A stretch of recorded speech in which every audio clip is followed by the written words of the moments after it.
Jim Conrad. I'm the executive editor of the Bulletin. We're going to get started in just a second, but there are a few things we need to take care of first.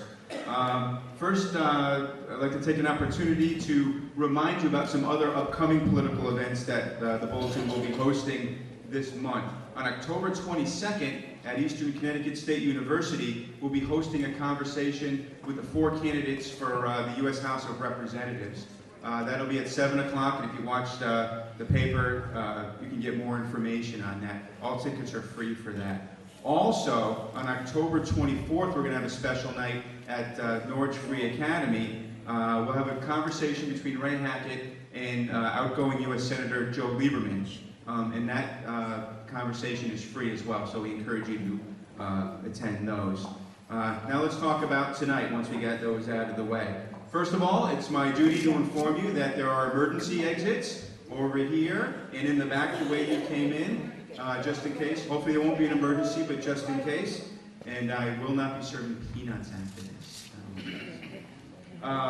And please, as you saw, as you came in, the signs out front, please no display of campaign material for either side inside the auditorium. No buttons or t-shirts or anything like that.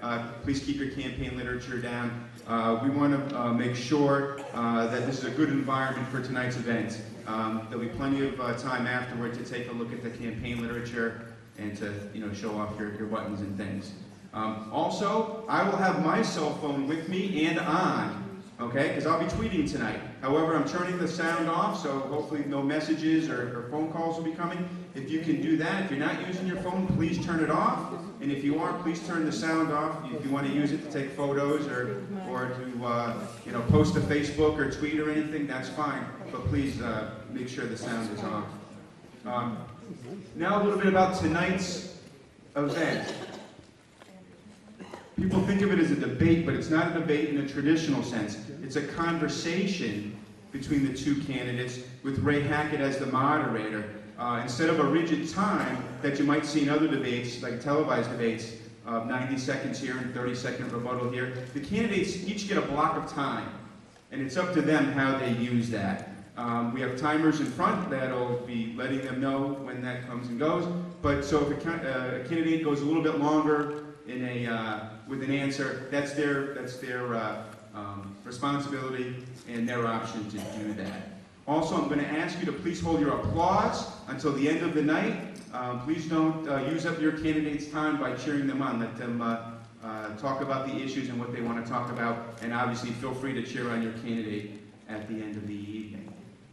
Finally, we're very pleased to get going with this, and we're going to do so now, and we're very, very happy to partner with the Greater Norwich Area Chamber of Commerce to bring you this conversation. We appreciate the Chamber's efforts in making this happen, especially the efforts of Ginger Morse and Mike Hughes from the Chamber.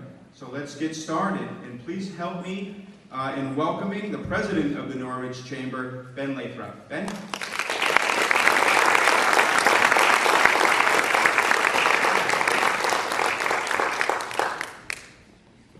Good evening, ladies and gentlemen. Welcome to this evening's debate.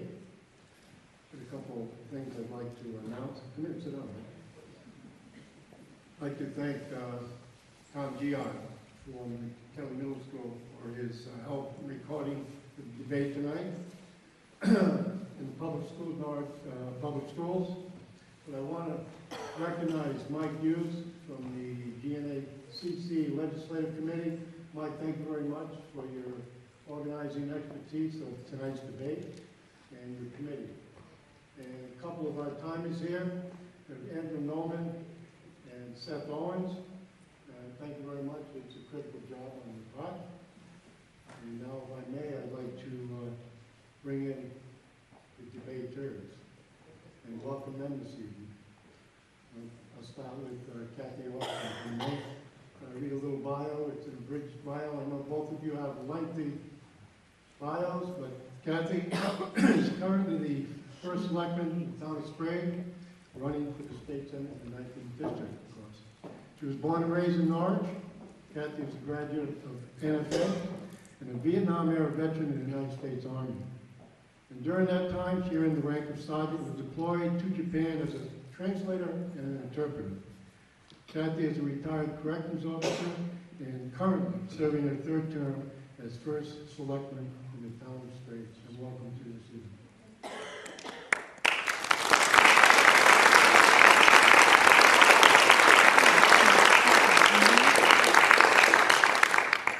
Next, we have Osten-Coutu. Chris is a Republican member of the Connecticut House of Representatives, representing the 47th District.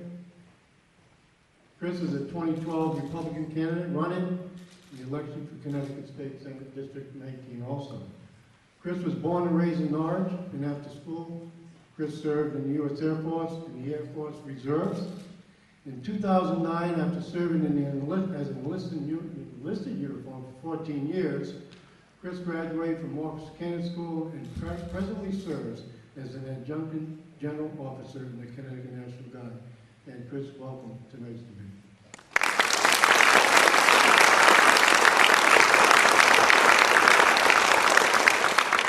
I'd like to bring man of the hour, and everybody knows Mr. Hackett. Ray is the Bulletin's opinion page editor, political columnist, and the author of the bi-weekly Sunday and Thursdays political column, Hackett on Politics, that appears on the opinion page. A self-described political junkie, Ray has covered politics as a journalist for more than 37 years, the last 24 years as the Bulletin, where he served as Norwich City Hall reporter, state capitol reporter, chief political reporter, and city editor before assuming his current position. Not to say, Ray is the proud recipient of the 2011 Editorial Writer of the Year from Gatehouse Media. Quite a great distinction. Congratulations.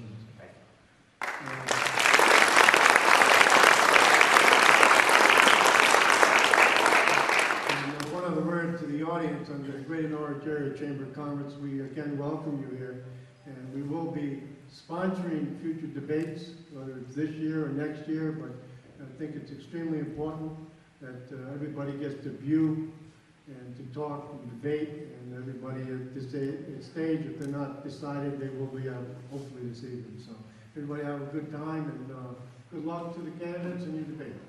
Thank you, Ben. And thank you, ladies and gentlemen, for joining us here this evening. Before we get started, I just want to briefly go through the format one more time. And this is mostly for the candidates. I know Jim gave you a brief outline of how this is going to work. Candidates, each of you will get 25 minutes total time. How you choose to use that is entirely up to you. You can take as little or as much time as you want in answering a question, rebutting an answer that the other candidate gave, or even asking each other questions. When I feel that you've beaten a dead horse, I will stop you and we'll move on to another topic. There are a lot of topics to discuss tonight. I'm not sure if we'll get through them all. That will depend on the timing, how that works. Each of you have your own timer. Andrew, see, Chris, you're over there. Cathy, you're here. They have cards that they'll hold up to give you a sense of your time. My advice to you would be this. Treat each minute as if it was a taxpayer dollar. And then show these people how well you understand the time and their money. Okay. So, by a coin flip, we've decided that Chris will go first with the first question. So let's start with education, since we're in this final auditorium that's brand new. The general consensus that I've had in talking with candidates running for the General Assembly this year is that the education reforms that were adopted were a good start, but more needs to be done. From your perspective, what is more that needs to be done? I think that, first and foremost, we must listen to the teachers. Listening to the union leaders hasn't really gotten us any better place the last 20 years than where we were with education. And for the most part, another area where I think, and I'm proud that I stood up and protected was the tech school system. I was the only legislator in Hartford who actually testified in front of the Education Committee and talked to them about why we should not push tech schools onto local towns, because I felt it would collapse over time. I think education reform starts with mandates, making sure, that's what we hear from all of our local leaders and the people in the communities, is that we have to cut back these mandates, including minimum budget requirement. So let's start with the mandates. Let's listen to the teachers, not the union heads. And I think we can make a difference with education. I'm proud to have joined the governor with education reform. It was bipartisan, and it was an area that all of us agreed we have to do something productive to improve the quality of education across our state, especially in the inner cities. Cathy, what more needs to be done for education reform? We need to do, quite frankly, we need to do a lot more with education reform.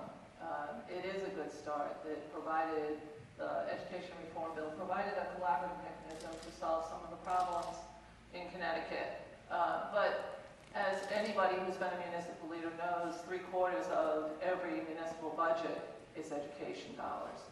And the cost of special education itself often governs that budget, and it often raises that budget to a level that cannot be sustained by municipalities. And I think we need to look at the special education system and provide more funding from the state level for special education. In addition to that, it did provide some preschool seating, and I think we need to increase that, because if we could get more children going into school pre-kindergarten, we would be able to save dollars long term, because those children will be better prepared moving forward. So while the education reform bill is a start, there is clearly a lot more that needs to be done in the education area and should be looked at every single year. Well, let me carry this on a little bit, since both of you did mention money briefly and the funding of it. There's a task force right now that is studying the ECS formula. Now, I'm going to be the cynic here for a second. I'm going to suggest to you that since everybody agrees the educational system needs to be reformed, this task force is not going to come back with a recommendation that says do nothing. And since any proposal that would require money to be shifted from one town to another would run into stiff opposition in the legislature, they're not going to come back with that proposal. They're going to come back with a proposal that simply says, we can fix this, but we need more money. So, Cathy, do you believe that ECS Formula 1 needs to be fixed? And 2, is the answer more money? The ECS formula does need to be fixed. It hasn't kept pace with current expenditures anyways. It's not risen to the level where it needs to be. And the one group of schools that often gets left out is not your urban city areas, but your small rural towns, of which 8 of the towns in the 19th district are. And I do think that there needs to be some more funding provided for education. And I think that we need to look at the whole mechanism of the ECS formula to see that it's appropriately benefiting the towns that need it. I feel like you borrow one. I have one too. Yeah. Thank you. You told me not to bring up my box. So I appreciate it. Now I feel like I'm comfortable again. I can write some notes. Okay, so Chris, what do you think about this ECS task force? Does the formula need to be revised, and is more money the answer? There's no municipality out there that doesn't say we need more funds for education. The question is, has this continuation of adding more funds to education, especially in inner cities, worked? It hasn't. Wyndham, Bridgeport, New Haven, Hartford. It's been a disaster. These schools are all failing, but yet the cost per child is well over $20,000. So the question mark that I always have is, who are we listening to in Hartford? And far too long, as all I can tell, is we've been listening to the head of the American Federation of Teachers and other organizations. So that's why I say we need to listen to Board of Education leaders. I think Norwich is one of the school systems. We have a lot of challenges. But they work really hard to do the best they can with students that have a diverse population, 50 different languages. So the reality is everyone's going to say they need more funding. But I personally believe that has not worked in the past. So you're opposed to more funding for the ECS? I'm not opposed to it, but there's reality. That time and time again, the state is on the brink of insolvency. So where do we just magically come up with $2 billion in new funding? That's the question mark, is where does this funding come from? So you would support additional funding for ECS if the other question was answered as to where the money would come from? If we could figure out a way to generate new revenue, new funds, not by raising taxes, I would be open to the idea and consider increases to ECS funding. But the fact is, time and time again, these inner cities, they're well over $20,000 per student, and the results are the worst in Connecticut. So I'm not a believer that the only problem with education is funding. Cathy, where would you come up with the money to support more funding for ECS? I would return some of the Mashantucket-Mohegan grants that were originally designed to keep pace with education to the mechanism that it was designed for. And I would say that I would talk about the 19th district here, where the small rural towns are not spending $20,000 per student in the pre-K through 8 schools that they have. And I think that we have to look at education as a long-term investment in our future here in Connecticut. And appropriate funding is necessary for us to provide for that investment in our future. The problem, however, when you just shift money from the Pequot Fund to education, you created a hole in the other side of the budget. That's true. So how do we fill that hole? I mean, we just become this never-ending, job of filling holes everywhere. Which is what we did when we moved the money out of education to begin with and created the long-term problem. So we have to look at fixing and getting back to what that fund was originally designed for, which was to provide money for education. And then, if we had not switched it over to the general fund and to cover other costs, we need to get back to funding the things that are clearly critical to Connecticut returning to a good footing, and that is providing funds for education. So you would propose cutting something else to make this? Absolutely. Anything particular that you would cut? I would look at the budget line item by line item, and I think that there are ways that we can make some differences. I think we can save some clear dollars by looking at the permitting processes in DEEP and DOT, which add hundreds of thousands of dollars onto construction projects all across the state, where we could make differences in those projects, rather than getting a project that balloons from $300,000 or $400,000 to over $1 million, just because of the permitting processes themselves. And Chris, you agree with that, or? No, I don't. I think it's trying to say that the Mohegan Pequot Fund, first and foremost, we're all getting the revenue estimates back from them. The numbers, they're going down. So there's no money to swap. That's actually been the game that's been done the last 4 years in Hartford. What they do is they swap money from just about anything and everything. The Citizens Election Fund program. It used to have $90 million in reserve fund. Every year they take 5, 10, 15 million. The fact is the Mohegan Pequot Fund keeps on getting depleted. It keeps on going down because they're struggling. The 2 biggest employers in our region are laying off employees. So this idea that we can just find mysterious money, that didn't answer the question of where do you come up with the money if you're going to raise DCS funds. Let me go on to another question here. We always talk about borrowing and how the state just keeps using its credit card. 70% of all bonding in this state is used for school construction. That's what the bonding, that's 70% of that. Should we have a cap? There is a cap on it, but should we look at that and put a real cap on it so that we control that borrowing more? Or is school construction the don't touch it issue? And Chris, why don't we start with you on that? I would say it's actually was 70% of past school bonding. The fact is there's no more money to borrow for schools. There is a $2 billion annual payment due by our state to pay debt service and principal. It's a mess. 20 years ago, we used to pay $250 million annually went to pay debt service and principal. So then we had other funds that we could spend on other programs, like infrastructure. Now it's $2 billion just to pay our debt bill. So how can we as Connecticut improve? How can we repair our roads? How can we expand programs for seniors, for the people that are struggling to make it week to week, paying their bills? The sad fact is we have too much debt. And as a legislator, I proposed capping it. There was other friends, including Democrat Sean Johnson, who joined me. What would you cap, though? Would you cap the We wanted to cap the total amount of borrowing the state could have per year. But right now, 10%. but the state is already is below its bonding limit. I mean, it has Yeah, not but the exceeded. bonding limit's shady, and the more we spend, the higher it goes up. It's actually 1.6 times total revenue, and we were almost over that point last year, where literally we'd be at the point we couldn't borrow anymore. So what they did is they removed about $1 billion or so worth of projects on the books, saying, oh, well, they're no longer relevant.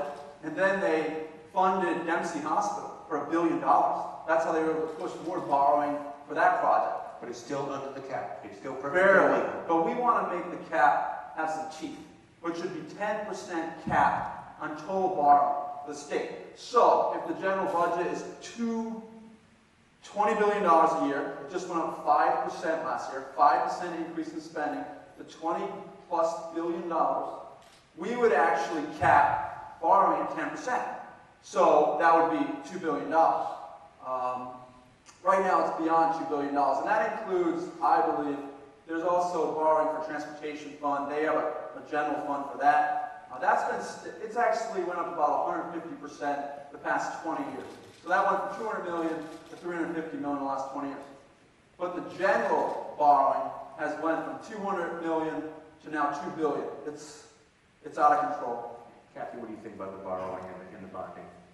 I think we have to look at bonding, but if we put a cap on the school construction piece of bonding, and it is 3/4 of the bonding in the state is for school construction, that's a direct link to a property tax increase for each municipality, each property owner in the state of Connecticut. It doesn't have to be, though. I mean, you know, if there was a central limit that every town would get X amount of dollars, then it would be up to the town to decide if they wanted to build the Taj Mahal above that. I agree with not building a Taj Mahal. I agree with that completely, and I would not be opposed to having basic construction. But if a lot of school construction is not any more than that basic construction, it is to take care of asbestos abatement, in which it was in the case of 2 towns in the 19th district in the last bonding package. And those costs would be directly passed along to property owners in those individual municipalities. Some of those things have to happen, Ray. Whether or not we like it, we need to do some renovations in some of our school buildings in order to make them safe structures for our children to learn in. And so I would not want to see us pass those costs along to property owners in each municipality. Would look at that very strongly. Let's change subject and talk about taxes here for a minute. Cathy, you take great pride in your term as first selectman of holding the line on taxes. And feel free to disagree with me on this one. But I'm going to suggest to you it's a lot easier to do that on the local level than it is in Hartford. Because in Hartford you have 151 people who all want their piece of the pie. So how do you take what you've accomplished in Sprague and bring that to Hartford and really make a difference? I love a challenge, Ray. Quite frankly, I love a challenge. I'm so excited about getting up to Hartford to make some real differences. And I think you can do that by looking at every line item and looking at it critically. Whether a budget is small or large, it's made of the same components. It may have been easier, but it certainly gave me the background I needed and I need to bring up into Hartford to look at our budget. I already know where there are changes that can be made in regards to looking at layers and layers of management in some of the state agencies like the Department of Transportation, which has 7 layers of management in it when a project is approved, and we could make a great difference there.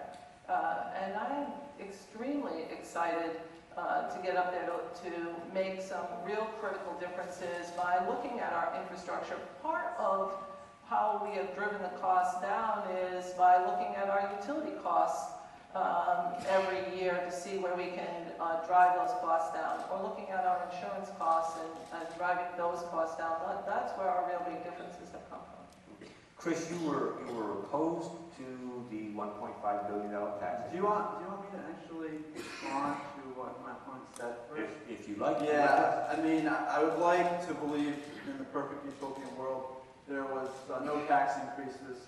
The reality is this year there's a 1 mil tax increase, and I have a report from Moody's. And to sustain these quote-unquote no tax increases, my opponent has driven down her general reserve fund from 11.4% in 2010, $984,000, to $481,000, which is 5.7%. Now with Moody's, the concern is in most places in America, if you have a tornado, hurricane, you need general reserves. Norwich, when I was on the council, we actually made sure we kept around 10% plus. Our bond rating went up. Moody's is saying that there's the potential the bond rating could go down for the town of Sprague, generally because their reserve fund has been depleted.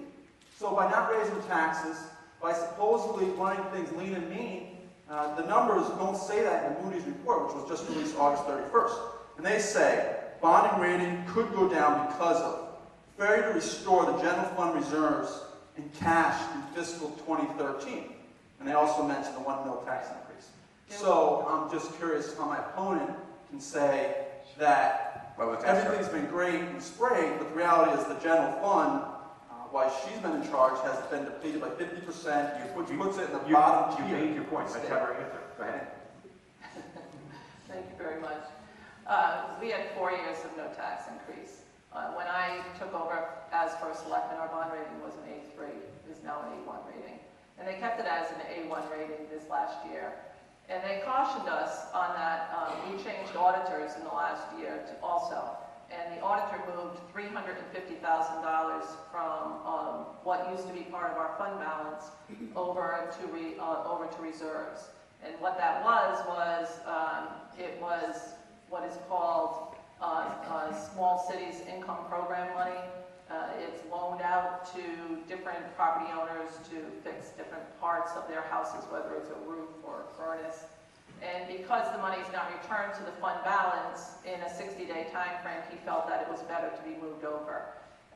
That's exactly what happened with that. In addition, what Chris is not saying in the Moody's report is that we were owed about $400,000 in grant funding that had not come in that 60-day time frame, so the fund balance went down as a result of that.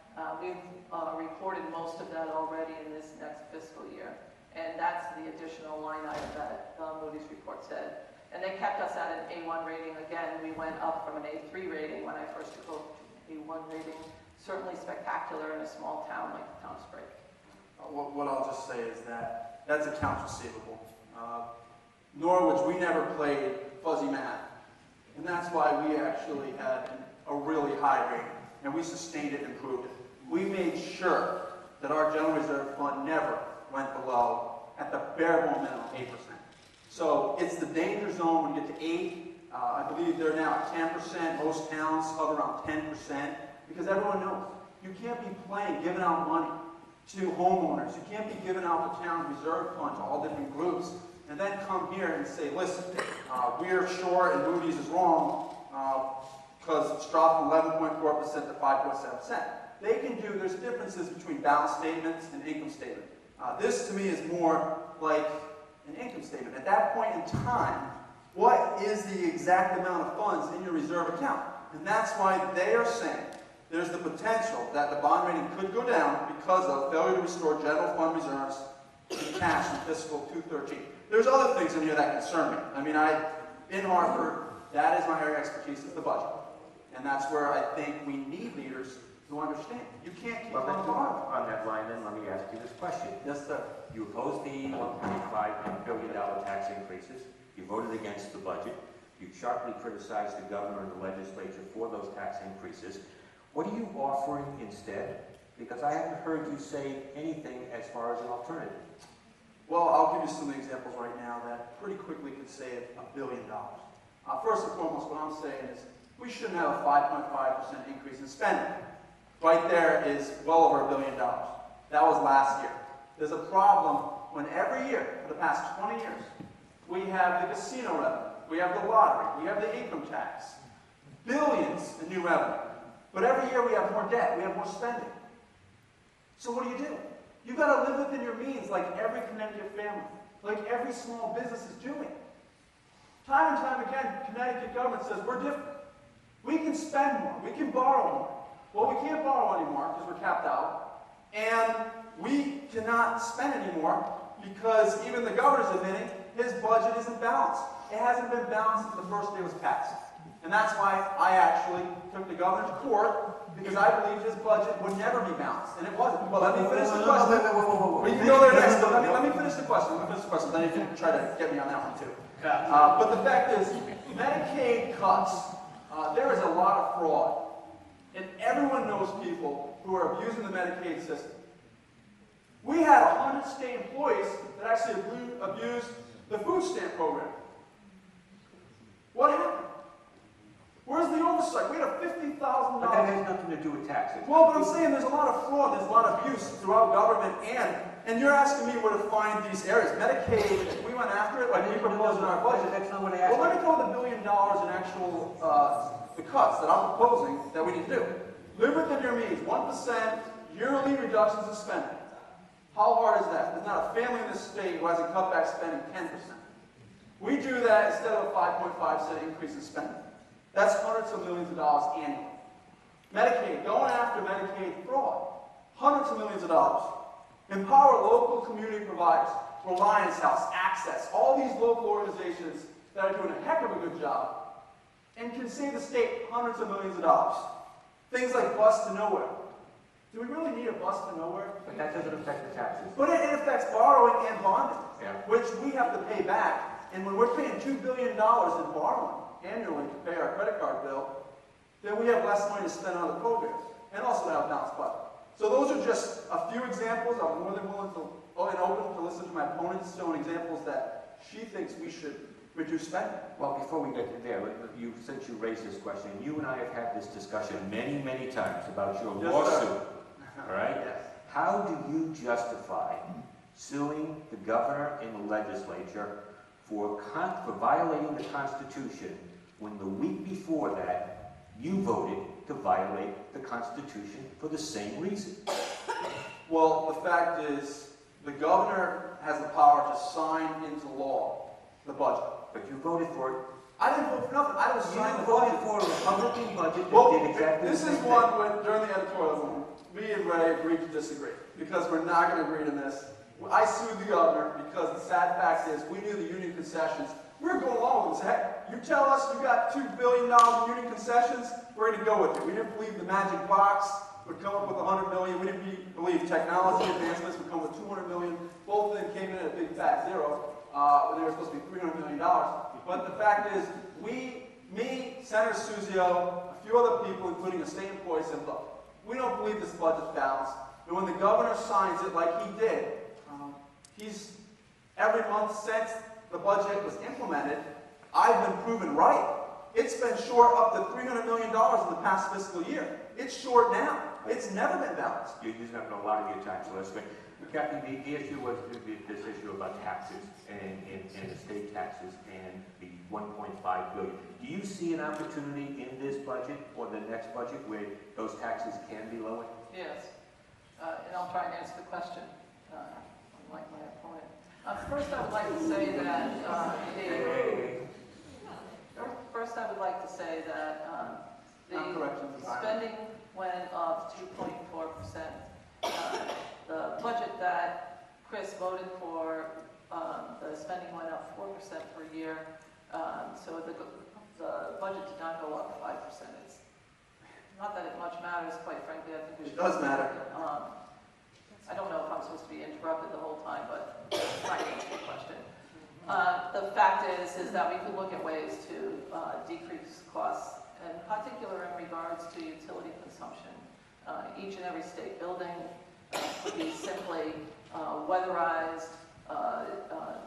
We could decrease our heating costs every year, and that's something that we could look at. And it's not small potatoes when you look at things like that. But is there enough to significantly to reduce the taxes? Absolutely.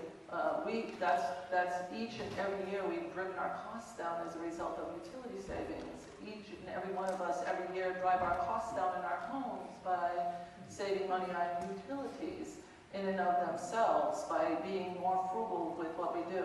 I think we can also look at the DEP and the DOT permitting processes, and that raises our costs every single year, both on the capital infrastructure projects and on how long it takes to get a project started.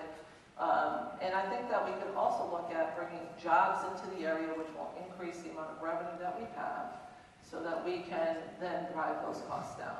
It would be my goal going into the first budget process that I would be part of, to look at every line item and bring those costs down. Chris has been there for 4 years and has not been successful at bringing those costs down as somebody who has sat in the General Assembly. Want me to respond? Actually, no, I don't, because right now you're using up too much of your time, so I'm going to switch subjects and go on to something else now. Cathy, you have, in our editorial board interview... It's a tie. I understand, thank you for pointing that out, and if you don't mind, I'll continue, okay? Yes, sir. Cathy, you have made the point very clear in the editorial board meeting that you don't apologize for your support for unions. No, I do not. Why should not people be concerned, given your long history and background in unions, with the unions, that you would become a voice of unions in the state senate? Why is it wrong for people to wonder about that and to question you on that? Well, you can question me all day long on working for working men and women in the middle class. I'm proud of what I've done for the working men and women in the state of Connecticut and how I have provided them with good working conditions, safe working conditions, like I did in the Department of Correction, where we were working in very unsafe environments, and we put our lives on the line every day for the public safety of the residents in the state of Connecticut. I'm extremely proud to stand by the middle class, and unions and working men and women created that middle class, and we need to get back to a strong middle class environment. I am completely unapologetic for providing men and women with respect in the workplace. But are you the voice of the unions in the legislature?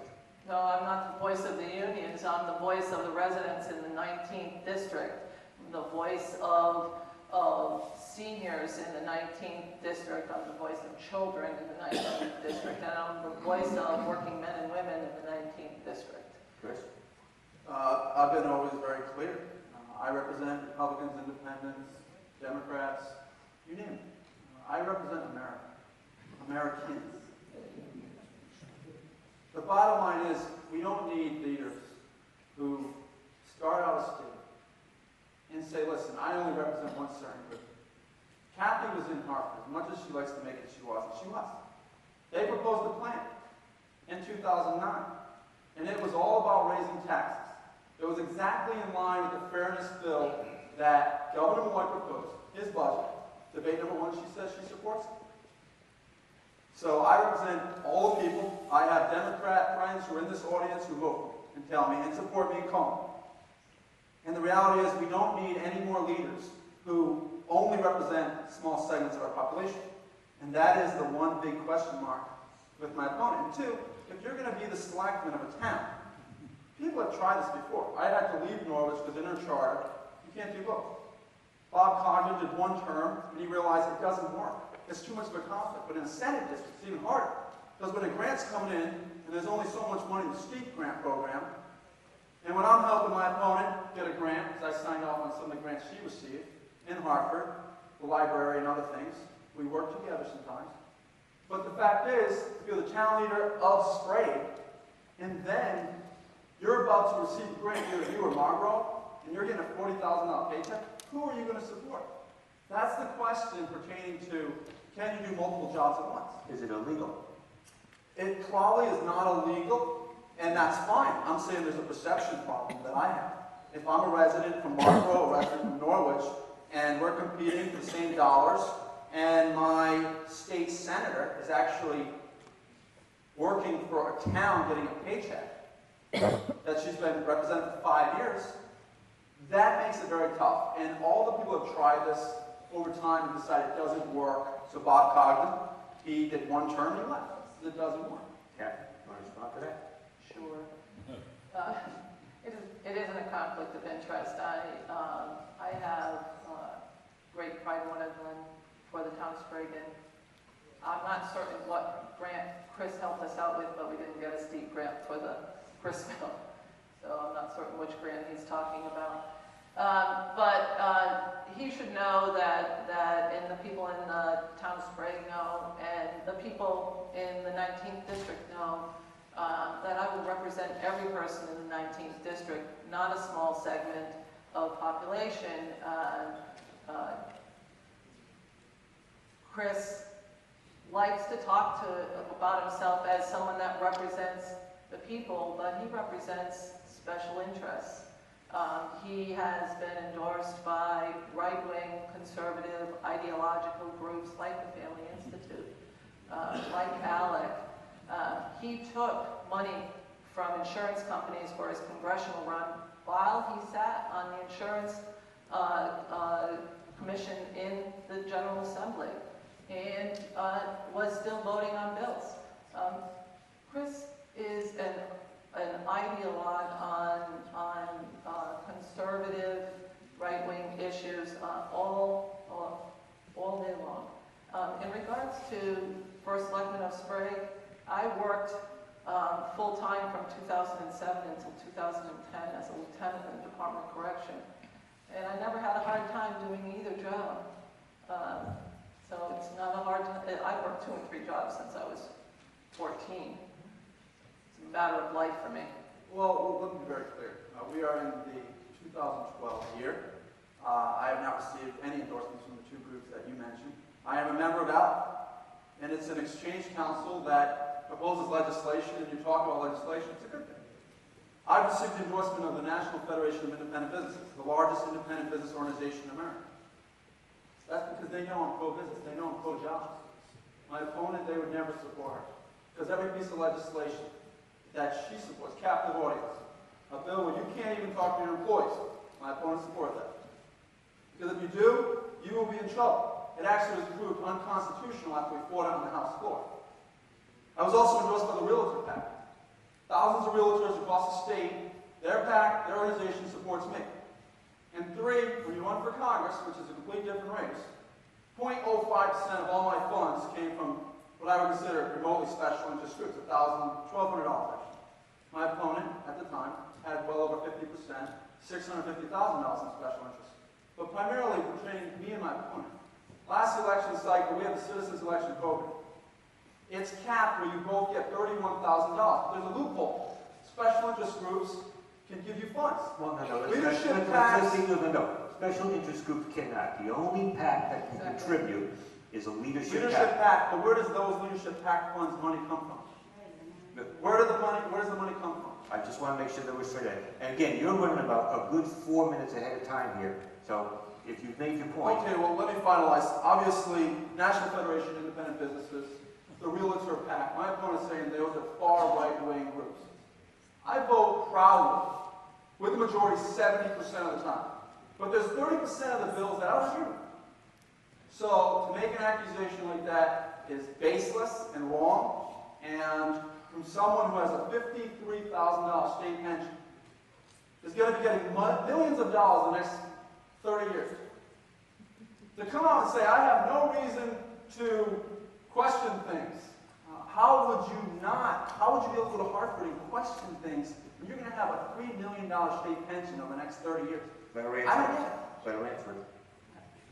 I would have to live 60 years to get $3 million from the state pension fund. That's just absurd.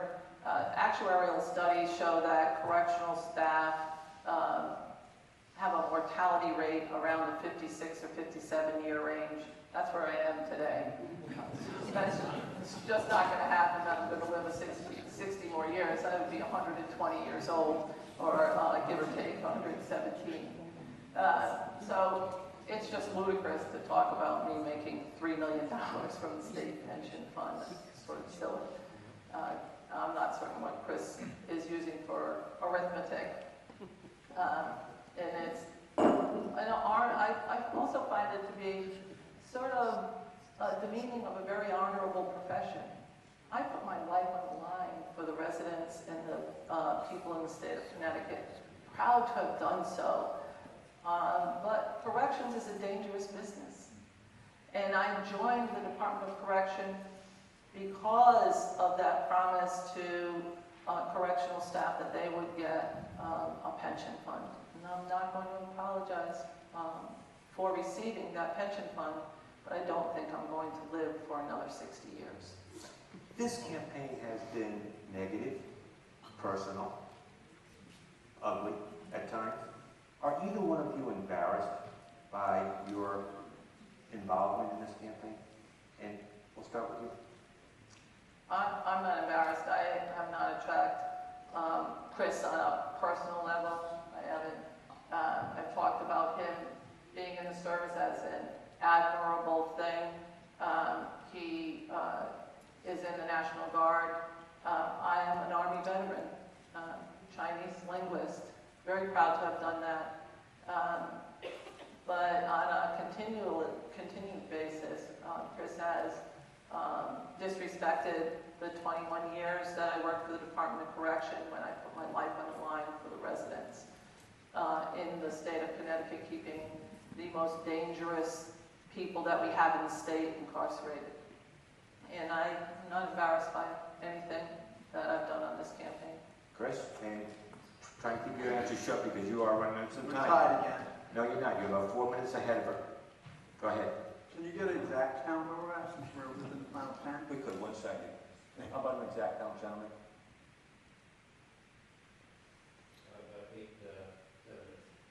About 7 minutes?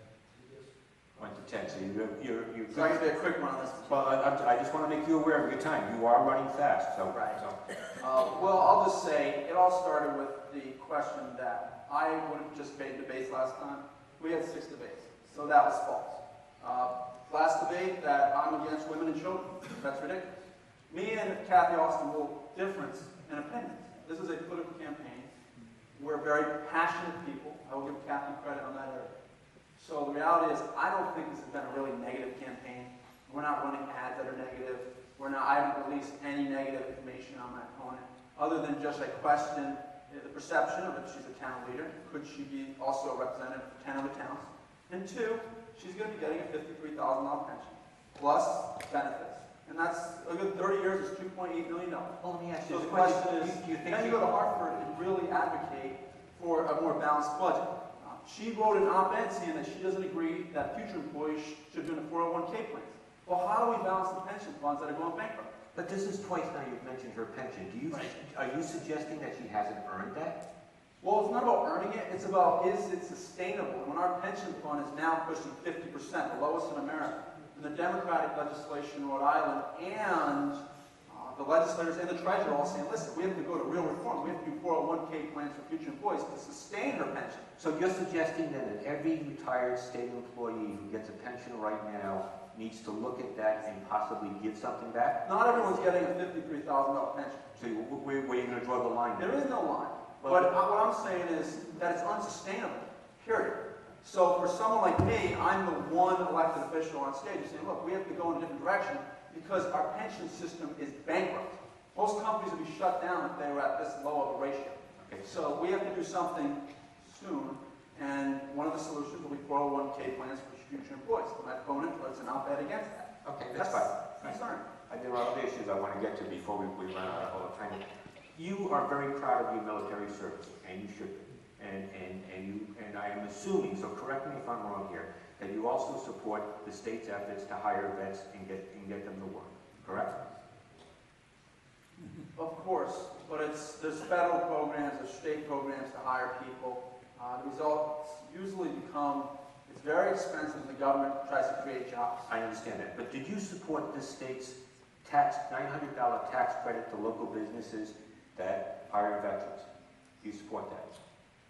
If it was in the jobs initiative, I voted no, proudly. You did. So the fact is, this jobs initiative package, $1.1 billion of spending, had about $150 million of goodwill. We all agreed on that. But they make it a big omnibus bill, so then the governor has $400 million to spend on a few companies that he wants to spend it on. I didn't agree with that, so I voted no. And I'm proud of that no vote, because the governor should not be giving hundreds of millions of dollars to just a few winners when he raises taxes on 93,000 businesses and every Connecticut family in the state. Okay, Cathy, how do you feel about the jobs bill that was passed? Jobs bill, it was a bill that was passed on a bipartisan basis. It's supported by CBIA, the Connecticut Business and Industry Association, because it's a good, comprehensive bill. And it has in it the $900 tax credit for hiring veterans, which is a necessary thing. As someone who came home in the Vietnam era, I knew how difficult it was to find a job when I first got back, and this is one mechanism for providing a means for veterans to be hired by businesses. It's a necessary thing. In the jobs bill, there's also a lot of other very good things. What Chris voted against was jobs in Connecticut. That's exactly what he voted against. He turned down seed money for small businesses like Nutmeg Wire in the town of Sprague, who started their business better than 10 years ago with a similar grant mechanism to start up their manufacturing business. Voted against training centers in Quinebaug Valley Community College, which will help out with precision manufacturing in this area in the state. He voted against agricultural farmland restoration, another way another mechanism that provides jobs in this area. He also voted against tax credits for long-term unemployed people who are looking for jobs for businesses to hire those people. His vote was not courageous. It was a political ideologue position. It had no courage in it at all. What it takes real courage, what takes a real leader is to actually reach across the table and have that conversation with people and make changes. Disagree with a few companies getting large dollars. He should have made sure that there were less of those companies, which is what I would have done. He leaves out on the street those veterans who need to get a job, and we, as a good community, owe that to them when they come back to help them get those jobs. We do. We owe our veterans who are on their third and fourth deployment over to Afghanistan an ability to get a job when they come back. In the training centers, it also allowed folks who had used up all their GI Bill to get further training. So not only did Chris vote against veterans in the $900 tax credit for businesses, he also, in this same no vote, minimized veterans from extending that GI Bill in a manner of speaking by allowing them to get extra training in these 3 new training centers around the state. Chris, on the same subject of the jobs bill here, often you hear from Hartford where Republicans are not brought to the table, not participating, things are just, Democrats just plow through things here. This was a bill that was crafted by both the Democratic and Republican leadership. It had wide support. Your caucus was unanimous behind this, with the exception of your vote. Yeah. And everyone said the same thing. There's a lot of good stuff in here. May not agree with all of it. And that's what politics is all about. Why then do you want to stand up and say, no, I'm just going to vote against this? Well, I think it's really neat to explain how it happened. I walked in the room, there was probably 10 yay votes. I was probably in the top 15, 20 votes, and I said no, and I walked out. Because I believe in my heart that you don't raise taxes on 93,000 businesses and then empower the governor with, he's going on many billions of dollars now that he's given out to just a few companies. That was the fundamental problem I had in that bill. So if there's a $150 million of good things in a $1.1 billion bill, should we vote yes? Well, 180 people that emailed me, the dozens of people that called me and appreciated that I actually stood up and had some courage to even question my own side. That's why many people voted for it, because the leadership was proud that they were able to actually put some things in there for small businesses. And that was a tempting reason to say yes. But just because everybody's doing something doesn't mean that real leaders go along with it. Sometimes you have to say no. And that's exactly what I did in that vote. Okay, let me caution you, you are now under 5 minutes. And again, quickly here with the question. We all know about the unfunded pension funds and the problem that is, and don't hold me to the exact date, but I believe it is 10/24.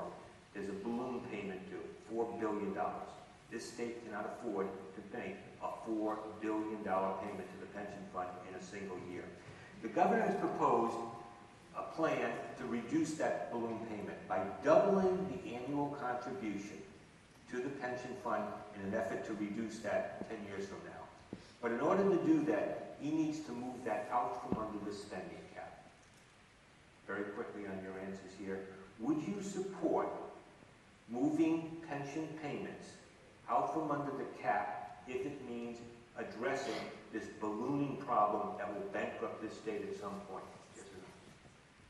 First and foremost, I can't make a decision on something that you just mentioned, a very small perimeter of the specs came to that. So I just can't answer it. I need to actually do some review of the data that you're sort of trying to tell me about. Cathy? Chris has been up in the General Assembly for 4 years. He's been looking at the state budget for 4 years. He should be well aware of all aspects of the state budget today.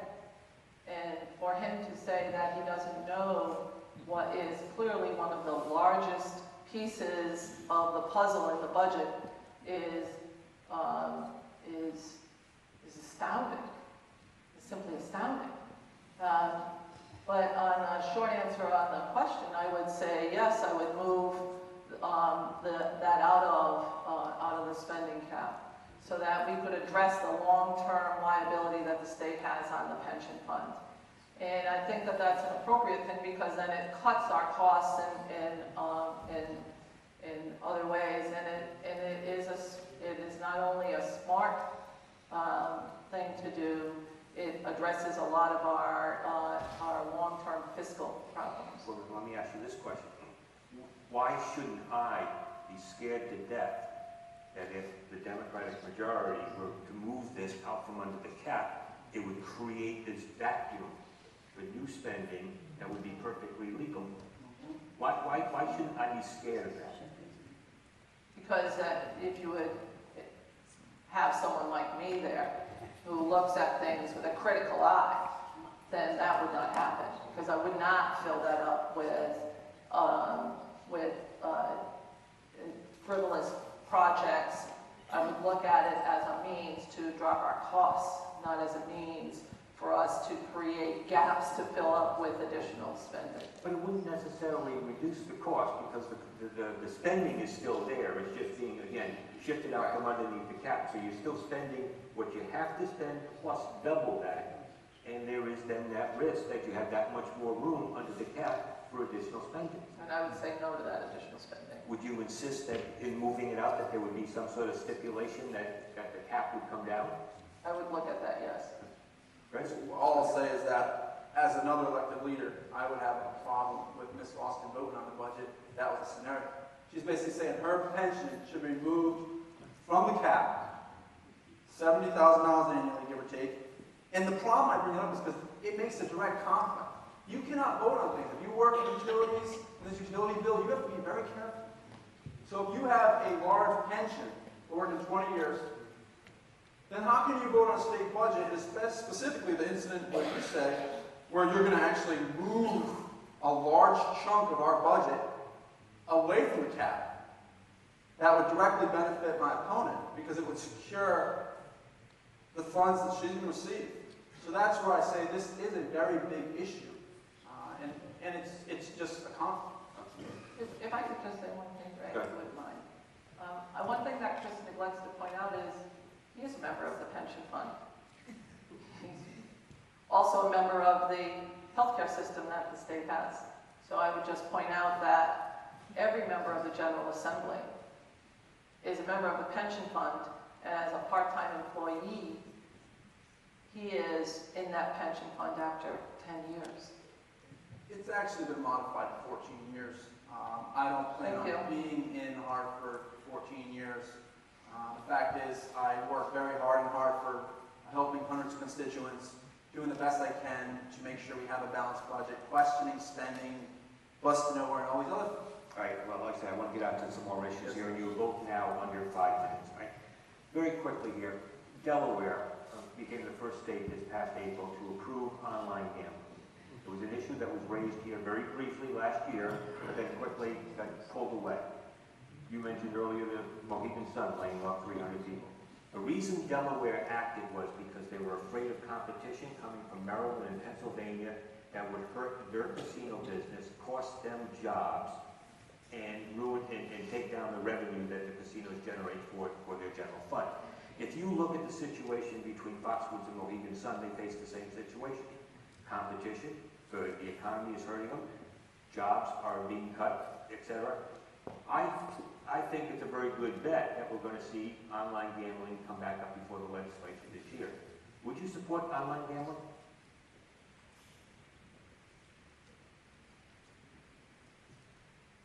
I'm not a huge proponent of gambling. I would have to look at that. I think that that's something that I'd have to take a long, hard look at, right? Chris, yes, no? I think a big challenge was we're not 100% sure if it's legal at the federal level. And that's a major concern for the state. And, Let me follow up very quick. Both tribes would like online gambling. In fact, in Delaware, the way they're going to do it is you gamble by going to the casino's website. When the tribal leaders come to the legislature and say, we need this, there's 20,000 jobs here at stake, does that change your opinion quickly? No, I'm more a fan of the sports book. I think we already have horse racing, dog racing, sports, gambling. We do that in Vegas. That's more in line with what I'm like. I'm not a big fan of online gambling. Cathy, would that change your mind if the tribal leaders came and said, we need this? Again, I'd have to look at it. I'm not a huge fan of gambling. Moving on, property taxes. Chris, one of your proposals is that you would like to see the property tax credit increase to $1,000. Right. Okay? And you have proposed, and when we talked about this at the editorial board meeting, your proposal to pay for this was to eliminate the earned income tax credit. Why would it be unfair for someone to say that idea penalizes the poor people so that the millionaires in Fairfield County get a $1,000 tax increase or tax credit? Well, there's a lot of people in Norwich who used to get a $500 property tax credit. It's been lowered down to $300. So the idea would be we have to raise that back up to $500. In a perfect world, many people own homes, pay over $1,000 in property tax. So it really would benefit the middle class, Norwich, Marlborough, Ledger, Sprague citizens who have 2 cars in a house. But the poor people who live in the same towns would lose the earned income tax. Right. So again, it's the same One thing. of the major proposals of my government living within their means is an untimely addition of the earned income tax last year. An extension of it above $6,000, now to $8,000 by the government. But I also propose many other things. The Medicaid, going up to that. 1% reduction in spending so that we can live within our means. So it's anywhere in there. We're just throwing out ideas. I think we need people that are willing to say at least one area where they're willing to cut, basically reduce the size of government and make it more efficient. And that's what I'm proposing. You're under 2 minutes now. Cathy? Earned income tax credit, Yep. property tax? Yep. Earned income tax credit, any money that someone at the level of the earned income tax credit gets goes directly into the local economy. So when you cut the earned income tax credit, you directly take money away from your local economy. I'm not for cutting the earned income tax credit. I believe it was Reagan that said that it's the best anti-poverty, best pro-family, and best creation measure to come out of Congress when the earned income tax credit was first instituted. And I think that that's true even today. And I would not start with the people making the lowest dollar amount. And again, all of that money goes directly right back into the local economy, paying for rent, food, and clothing, etc. Would you support an increase in the property tax credit? Yes, I would. But where would you pay for that? And again, I think that you have to go back through every line item on the budget. There are many ways that you can save money. It's just not been looked at with a critical eye. And I think we have to take those critical eyes to each one of those areas on the budget and look at it. And I think that it's not as an abysmal task as what people make it out to be. It can be done. We can cut spending. There are ways that we can do it, and we can need to start looking at each one of those line items and looking at ways to cut our spending. Another issue. Ray, maybe I should just say that in the future. Instead of bringing up real solutions, maybe I should just say we should look at line items. Cathy was actually a leader in corrections for many years. She does know some of the things that are in the budget. And running for the state senate, you have to know some real solutions. I mean, I'm proposing literally bold initiatives.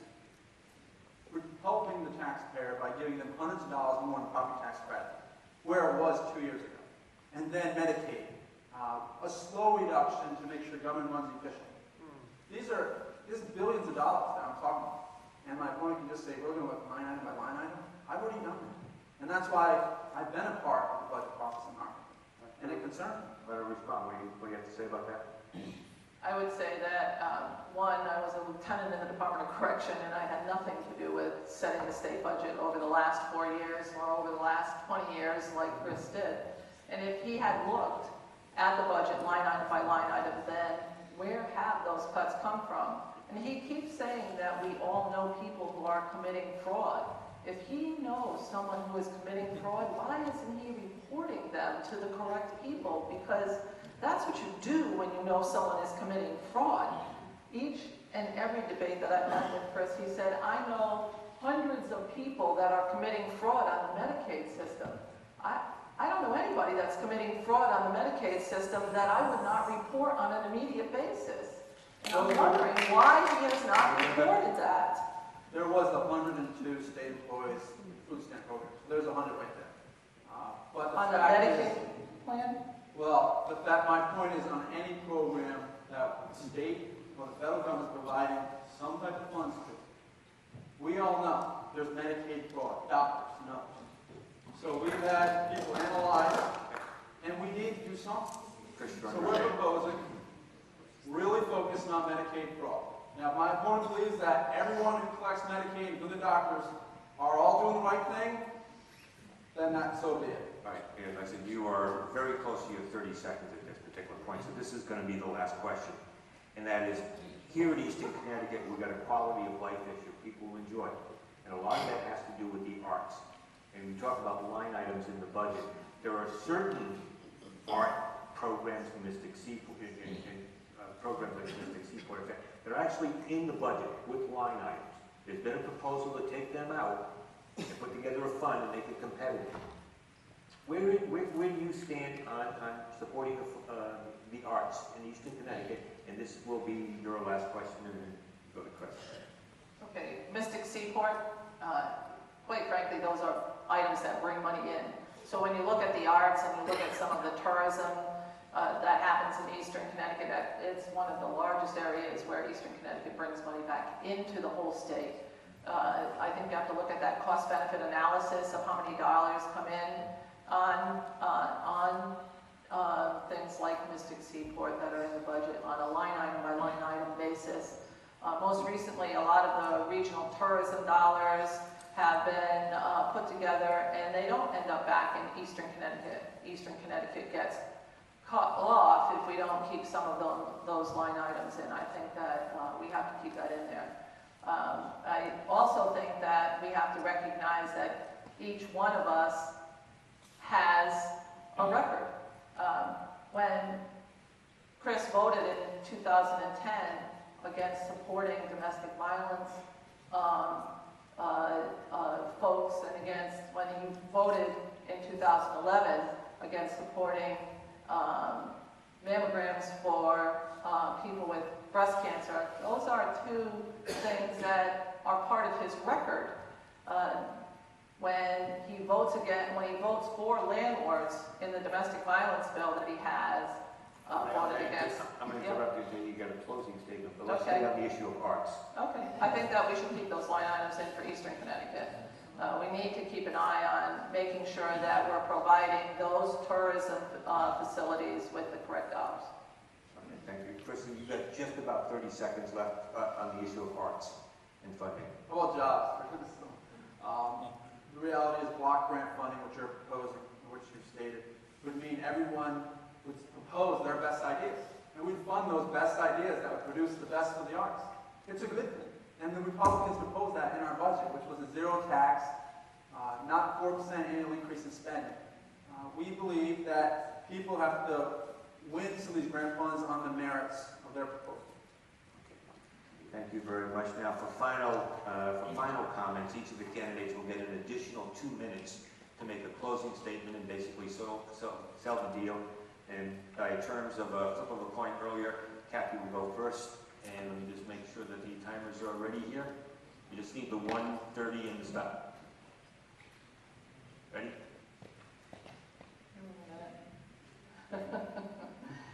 You got 2 minutes. Well, first of all, let me thank you, Ray, for having us here today. I really appreciate it. Coming back to Kelly Junior High, where I went to junior high school when I was here in Norwich. This is the year before they made it 2 sessions when they used to have both a morning and an afternoon because the schools were so overcrowded. I also want to thank my family for being here today, my mom and 2 of my sisters and all the people that came to listen to us here today. It's a pleasure to speak in front of so many people in the 19th District. I'm Cathy Osten. I'm running to be your next state senator, and I'm asking you for your vote. I have ideas. I know how to represent the people here. I've passed 4 budgets without a tax increase, something that I'm extremely proud of. I'm a Vietnam-era veteran. I know what it's like to come home and not have a job, and I would not vote against a $900 tax credit for the people, for veterans. I would provide for helmets to hard hats. I also was a single mom, and I know how difficult it is to raise a family in the state of Connecticut or anywhere else without appropriate services and that little bit of a handout that you might need in order to be successful. I'm proud of being a working woman in the Department of Correction and of the work that I did there, and I fully respect anyone who puts their life on the line for everybody else in the state of Connecticut, and that's what the people in the Department of Correction do. I'm proud of the work that I've done in Sprague in regards to improving infrastructure, building bridges and dams and roads. And I'm happy to have been there during the Renaissance age of Sprague. I think that it's been a great experience. And I look forward to representing each and every one of you in a manner that you want. Thank you very much for letting me speak in front of you today. And Andy, you're ready? Okay, Chris, you have your 2-minute closing. Thanks. It's been a pleasure speaking to all of you today. I've lived in Connecticut my entire life. I love Norwich. I love this region. And the only reason I ran for public office 6 years ago was because I believed Connecticut was going the wrong direction. I did everything I could do on the Norwich City Council to slow down spending, question borrowing, and propose initiatives that I thought would make Norwich a better place to live. And then, when no one else had run, in 2008, I decided I would challenge an incumbent. Everyone told me, listen, it's going to be hard to win, Chris. There's not a Republican in the region. There's only members of the Democrat Party. I ran, we won. Since I've been in Hartford, every day that I've been up there, except for the 3 months this year that I was employed, except for a few days when my wife was going through having a little child, I've done everything I can do to fight for the people of this state. Questioning the bus to nowhere. Questioning out-of-control spending, 5.5% increase in spending this year. Questioning why are we raising taxes on 93,000 businesses with 2 or more employees? Why are we raising taxes to every Connecticut family, $600 to $1,000 per year? And in the same note, why would the governor propose something where he's just going to give 15 companies plus Jackson Labs billions of dollars? It just doesn't make sense. And I can tell you, if you support me and I'm your next senator, every day in Hartford, I'll stand up for every senior who's gotten that massive tax increase. Every young family like mine that's struggling to pay their bills, afford their car payments, afford the gas payments. And I'll work night and day for you. And I want to thank you all once again. I want to thank the Norwich Bulletin. I think we're blessed to have this paper in our city. And I will work hard for all of you, not special interests or political parties. Thank you. Thank you. And we'd like to...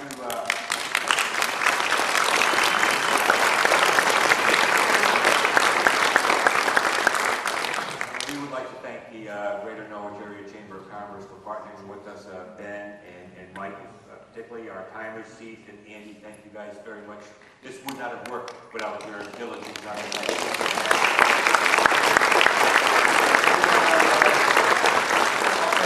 Thanks to the Norwich Public School always a pleasure to come back and do here. Of course, we can't end the evening without thanking the two candidates. We wouldn't be here if it wasn't for them. We appreciate very much the fact that you two are willing to put yourself out there. There's nothing worse than losing on election night, and unfortunately one of you will, but I do thank you on behalf of this community for taking that chance and putting yourself out there. And finally, thank you for being here, for being patient, for being coming and listening to these two candidates so that you can make an informed decision. And I think I'm out of thank you, so I'm just going to shut up at this point.